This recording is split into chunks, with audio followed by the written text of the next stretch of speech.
Bienvenidos, esto es TN Internacional y por supuesto tenemos que hablar de este escenario, un escenario de profunda polarización, de profunda ruptura en Brasil, el gigante de nuestro continente, un país que se enfrentó ante la contienda electoral más polarizada que se recuerde, una contienda que tuvo como referentes de un lado y del otro a sus dos máximas figuras políticas, el expresidente Luis Ignacio Lula da Silva, ahora presidente electo como resultado de la contienda, y el actual presidente Jair Bolsonaro. Lo que sucedió después de que se conocieron los resultados tuvo que ver con esto que veían en las imágenes. Una ola de protestas, con bloqueos, sectores pidiendo una intervención federal y rechazando la idea de ser gobernados por quien ellos consideran es más que un expresidente, un expresidiario. Realmente es muy profunda la tensión social en Brasil y esta sensación de país partido, de ruptura también del orden de la tolerancia, ¿no? Porque claramente lo que estamos viendo es una sensación de incompatibilidad para algunos sectores con otro sector de esa sociedad que respalda a otro candidato, pero que respalda en su apoyo a otro candidato un sistema de valores distinto. En definitiva, lo que vimos en la contienda de Brasil no fue solamente una disputa política, fue esencialmente una contienda por valores diferentes representados en cada uno de estos candidatos. Vamos a estar conversando con Ariel Goldstein, que es analista, ya está con nosotros en el estudio. También va a estar con nosotros Felipe Ramos, que es sociólogo. Creo que Felipe ya está en línea con nosotros para conversar un poco de lo que se ha vivido en estos días en Brasil. Pero pensemos también hacia adelante, Felipe. Pensemos en ese proceso de transición que comenzó con dos figuras absolutamente claves, o una figura clave por parte del espacio de Lula, que es Geraldo Alckmin. También Ciro Nogueira, entiendo, va a tener un rol importante como parte del gobierno, del gobierno saliente, ¿no? Del gobierno de Bolsonaro. Felipe, ¿cómo estás? Buenas tardes. Buenas tardes, gracias por la invitación.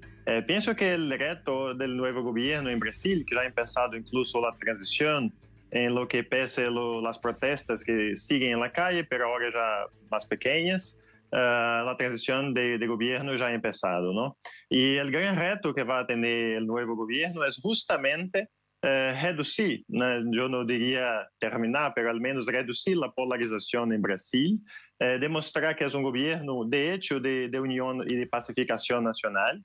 El vicepresidente Geraldo Alckmin tiene justamente ese rol en ese equipo de transición y el nuevo gobierno, y también los candidatos incluso que disputaron la elección y pasaron a apoyar a Lula da Silva en la segunda vuelta, principalmente Simone Tebet, que es una persona de centro-derecha, que representa también el agronegocio y también va a ser parte de ese gobierno. Entonces pienso que lo más importante es demostrar que el nuevo gobierno no va a ser un gobierno de pura izquierda, no va a ser un gobierno el opuesto de lo que ha sido Bolsonaro, sino un gobierno que va a señalar hacia adelante, hacia un Brasil que puede gobernar para todos. Bueno, vos sabés, Felipe, que nosotros en este mismo espacio poníamos, porque logramos entrevistarla en la mañana del sábado a Simone Tebet, poníamos al aire la entrevista donde ella hablaba de que justamente el desafío para Lula es ampliarse, es entender, ¿no? Toda esta estructura de apoyos que tiene que ver con personas que vienen de espacios muy distintos, entre ellos el propio vicepresidente electo Geraldo Alckmin, que tiene menuda tarea ahora en esta transición de cara a lo que va a ser la asunción concreta de Luis Ignacio Lula da Silva en el mes de enero. Mi pregunta es, ¿cómo se compatibiliza esto con el sector más duro del PT o más cerrado del Partido de los Trabajadores? ¿Lula puede negociar incluso internamente? Sí, yo pienso que la izquierda va a seguir su papel también de intentar poner su agenda sobre la mesa, ¿no? Eso es parte de la democracia también. Y parte del PT que va a sentirse como que un poco aislado del nuevo gobierno, que tiende a ser un poco más un gobierno de centro, va a quejarse incluso contra Lula da Silva. Eso ya ha pasado incluso cuando Lula estaba en el poder en 2003 hasta 2010. Una parte de la izquierda del PT estaba insatisfecha con el gobierno de Lula, que ya era un gobierno de centro, ¿no? Entonces pienso que ahora la tendencia es que eso se profundice más. Pienso que Lula da Silva es un líder muy hábil en ese sentido. Él entiende muy bien la coyuntura, él sabe que la coyuntura no es la de 2003. En 2003, Lula llega al poder con boom de commodities en la economía, con Brasil estaba yendo bien, la coyuntura internacional era muy favorable también en la región, y la oposición que él tenía era una oposición de centro-derecha, claro, muy moderada y que respetaba las instituciones. Ahora él sabe que la coyuntura es muy distinta y tiene que gobernar hacia el centro. Incluso se habla en Brasil de que puede ser un gobierno de facto, ¿no? Como una coalición, como se dice, un semipresidencialismo en el cual Lula va a ser como el jefe de Estado para reconstruir las relaciones internacionales exteriores de Brasil, y que Geraldo Alckmin va a tener un rol más directo en gobernar y ampliar la coalición con el Congreso Nacional y los partidos que hoy están en la base aliada de Bolsonaro. A ver, Felipe, te pido que te quedes en línea con nosotros porque tenemos información de último momento.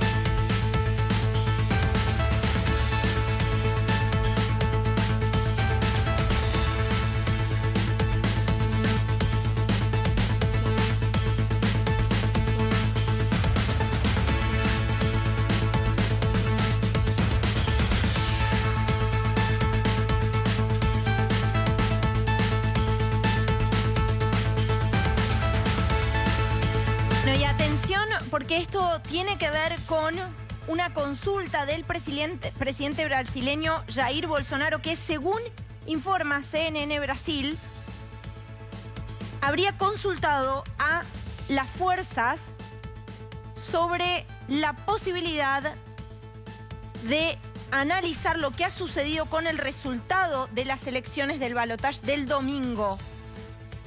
Fuentes militares, según consigna la agencia ANSA, por información de CNN Brasil, dijeron que el presidente no tuvo respaldo en alegar que Lula es inelegible por su condena en la causa Lava Jato. Atención entonces con esto que tiene que ver con algo que estaba también en el centro de los reclamos de algunos de los manifestantes, que es: no queremos un expresidiario en el poder. Bueno, podría entonces esta ser ya una objeción planteada desde lo más alto. Lo voy a sumar a Ariel Goldstein. Seguimos en contacto con Felipe Ramos también. Ariel, ¿qué quiere decir esto en términos de la transición o el ordenamiento de la transición? Digo, si se sigue objetando, si sigue sucediendo esto, ¿hay transición posible, viable? ¿Qué tal, Carolina? Bueno, un poco Jair Bolsonaro ha seguido el libreto de Donald Trump, ¿no? En ese sentido de objetar los resultados, denuncias de fraude. Eso derivó en Estados Unidos en la toma del Capitolio del 6 de enero de 2021 y acá en un proceso de radicalización también, con teorías de la conspiración a través de Telegram, de WhatsApp, de grupos que incluso festejaban que estaba habiendo un golpe militar, ¿no? Estaban celebrando en la calle eso cuando eso era mentira, digamos, ¿no? Entonces, bueno, hubo un proceso de demonización del adversario, especialmente por parte del bolsonarismo, y eso está generando también estas consecuencias, ¿no? Lula tuvo que salir a decir en la campaña que él no había hecho un pacto con el diablo, ¿no? Por las acusaciones que le estaban haciendo. Bueno, son procesos que estamos viendo en todo el mundo, ¿no? De esta radicalización de la derecha, que en Brasil y en América Latina es la mejor expresión de eso, me parece. Bueno, al mismo tiempo también es cierto que Bolsonaro mandó un mensaje diciendo: yo voy a atenerme al mandato constitucional, su propio sería el equivalente a un jefe de gabinete, que Ciro Nogueira, estaría como en el enlace con Geraldo Alckmin para poder llevar adelante un proceso de transición.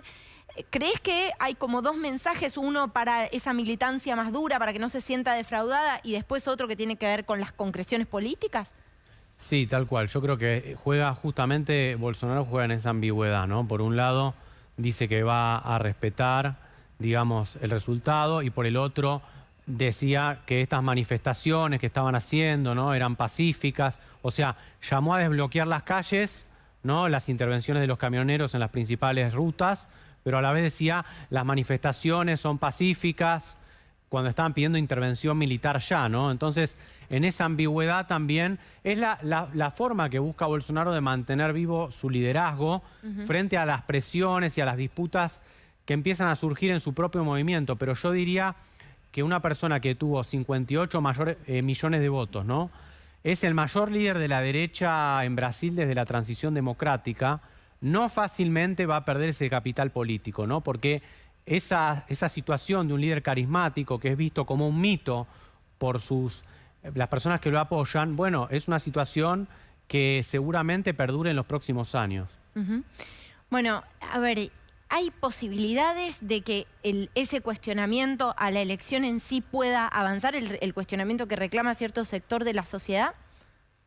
Bueno, eso es impredecible. Lo que está claro es que Lula se acostumbró a gobernar en sus 8 años, 2003-2010, en una situación mucho más confortable. La oposición era el PSDB, un partido de la socialdemocracia brasileña, de una posición de centro-derecha, donde había acuerdos mínimos. Incluso Geraldo Alckmin, el actual vicepresidente electo, era de ese partido, fue su principal contrincante durante muchos años. Ese no va a ser el escenario con el cual se va a encontrar Lula cuando asuma su mandato el 1 de enero de 2013. Va a ser una situación donde hay sectores importantes de la sociedad, el agronegocio, sectores del mercado financiero, de los empresarios, sectores del poder evangélico, de las iglesias, Claro, que rechazan fuertemente su presencia y por eso no va a ser tan fácil establecer un consenso. Si bien Lula es un gran negociador, con mucha experiencia política, eso lo fortalece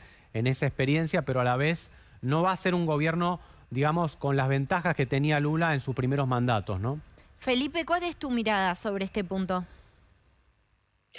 Tal cual, estoy de acuerdo. Lo que es muy interesante ver en Brasil es que no sabemos, de hecho, cuál es el tamaño del bolsonarismo. Es decir, el tamaño del bolsonarismo no es igual que la cantidad de votos que tuvo Bolsonaro, y el apoyo que del bolsonarismo al Congreso Nacional no es igual que el apoyo que tuvo el gobierno Bolsonaro. Varios partidos que estaban apoyando a Bolsonaro ya está migrando hacia Lula, y eso hace pocos días que ha pasado las elecciones, ¿no? Entonces, muchos de esos partidos, incluso el partido del presidente, el PL, era un partido que tuvo el vicepresidente de Lula en 2013 hasta 2010. Entonces, la cuestión política en Brasil es muy confusa en ese sentido. Incluso el Unión Brasil es un partido, uno de los más grandes de Brasil hoy, también, que es el partido de Sérgio Moro, el ex juez de la Lava Jato en Brasil, que puso Lula en la prisión. Y ese partido, no el ex juez, que ahora fue electo senador, pero el partido de él dijo que va a estar apoyando a Lula. Entonces, el tamaño del bolsonarismo me parece que es más pequeño que pensamos. Quizás esa parte radicalizada de la población que está en la calle no pase de 20, 30%. No tenemos datos precisos de eso, pero es una cuestión sociológica muy interesante entender que una cosa es el centro de gravedad, que es el gobierno nacional, y mucha gente pasa a apoyar al gobernante, sea quien sea. Y otra cosa es la base más radicalizada de la población e incluso de parlamentarios electos, que me parece que es mucho más pequeña que eso. Entonces, pienso que Lula va a tener condición de gobernabilidad, pero es verdad, con una oposición de 20-30% del Congreso y parte de la población brasileña que está radicalizada, que va a ser muy fuerte, pero me parece que tendrá sí condiciones de gobernanza.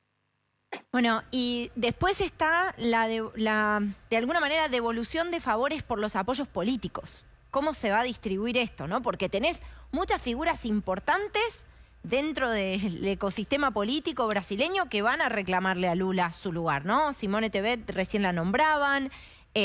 Bueno, hay que ver qué rol específico ocupa Geraldo Alckmin. Había algunos trascendidos que podía tener que ver en algún sentido con el nexo del gobierno y los empresarios.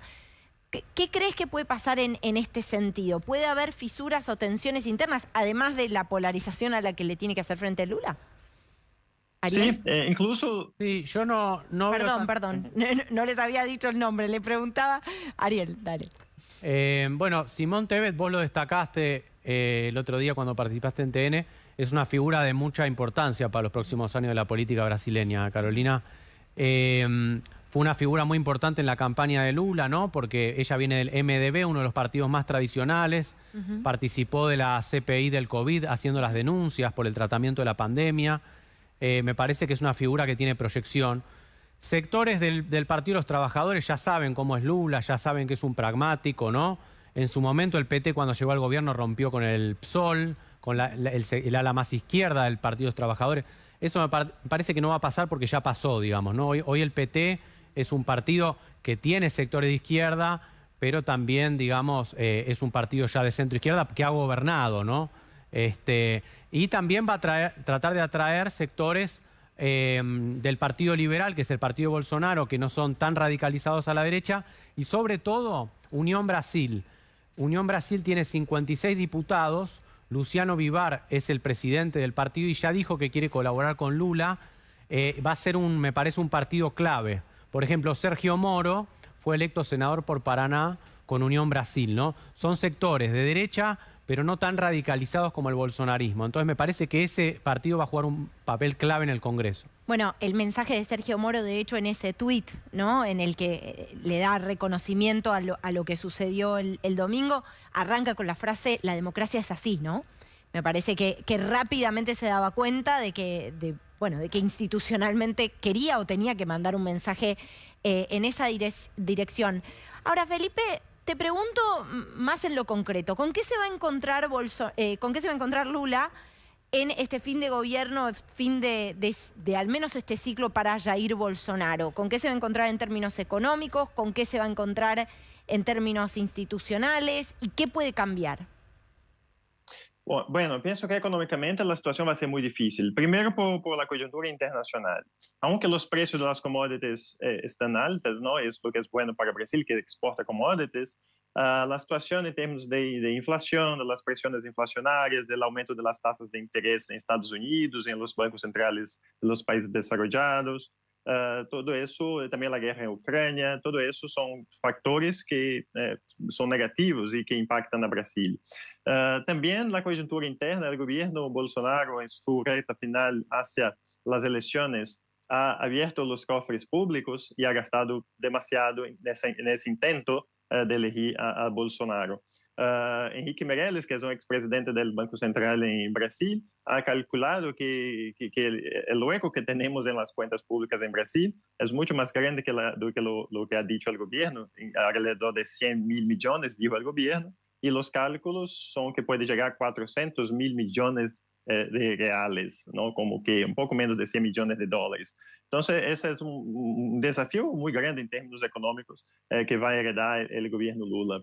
En términos institucionales, pienso que va a haber una pacificación entre los tres poderes, aunque con una oposición radicalizada minoritaria del bolsonarismo, pero la relación con la Suprema Corte va a ser claramente mucho mejor, la relación también con el Congreso tiende a ser muy buena. Y en términos sociales, pienso que también con el tiempo, si el gobierno Lula logra resultados positivos, yo diría, no el 2023, que va a ser un año muy difícil de transición económica, política, institucional, pero a partir de 2024, quizás, y si Bolsonaro queda aislado fuera del poder, quizás Brasil puede recuperar su normalidad a partir de 2024. A ver, Ariel, recién le preguntaba a él qué recibe Lula, y mirando un poquito más adelante, porque yo decía, bueno, se termina este ciclo para Bolsonaro ahora, pero dado los resultados del balotaje, te pregunto, ¿cómo sigue la carrera política de Jair Bolsonaro? ¿Podríamos en unos años estar hablando de una suerte de revancha en una contienda electoral presidencial para el actual presidente? Bueno, el eslogan de Bolsonaro en la campaña de este año fue Dios, patria, familia y libertad. Como se ha visto con los 58 millones de votos que tuvo, hay mucha gente en Brasil que se identifica con esas consignas, ¿no?